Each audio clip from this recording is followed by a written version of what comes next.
ពិនអូនមានគេនៅក្បែរតែមានមេតែងតែលួចគោហក់បងអូនតែងទុំគេក្នុងបេះដូងតែនួនអងគោហក់បងថាភ្លេចហើយដងបងអូនបែកដាច់ស្រឡះតែបែកផ្លាស់ជុករឿងស្មានមិនដល់ឡើយគេដឹងខុសហើយវិលបកក្រោយហើយគេអង្វរឲ្យអូនបងពីបង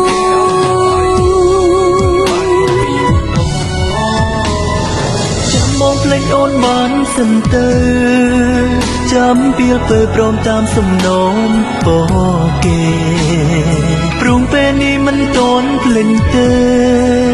ជួយអង្វរគេវិញជំនួសបងផងអូនប្រាប់គេអូនមានបងហើយតែគេប្រងឲ្យចង់ឲ្យអូនបងគេរំលឹកអាដិនកន្លងធ្វើឲ្យអូនតតន់ជាស្នេហ៍គេវិញ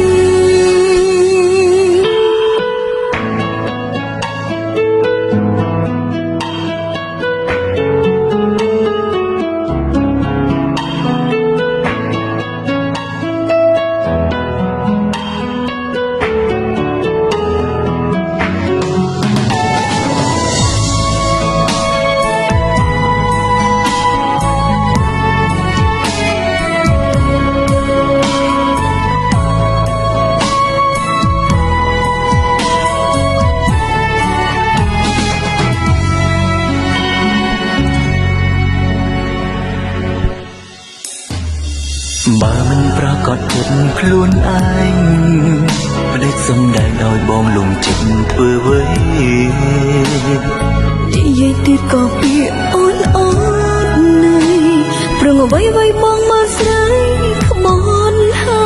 យ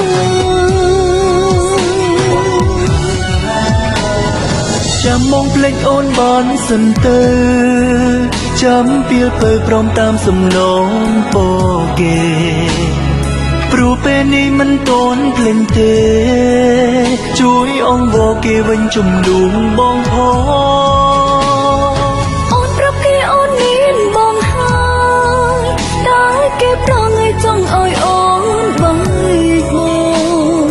គេរំលឹកអាដិនកន្ល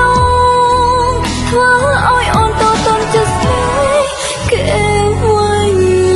ចាំមកភ្លេចអូនបានសិនទៅចាំពីលពេលព្រមតាមសំណូមពរគេព្រោះពេលនេះមិនតន់ភ្លេចទេជួយអង្វរគេវិញជំនួសបងផងអូនប្រាប់គេអូនមានបងហើយតែគេប្រងឲ្យចង់ឲ្យអូនបងគេរំលឹកអាដិនកន្លងធ្វើឲ្យអូនតតន់ជាស្នេហ៍គេវិញអ្វីដែលត្រូវនិយាយពេលនេះ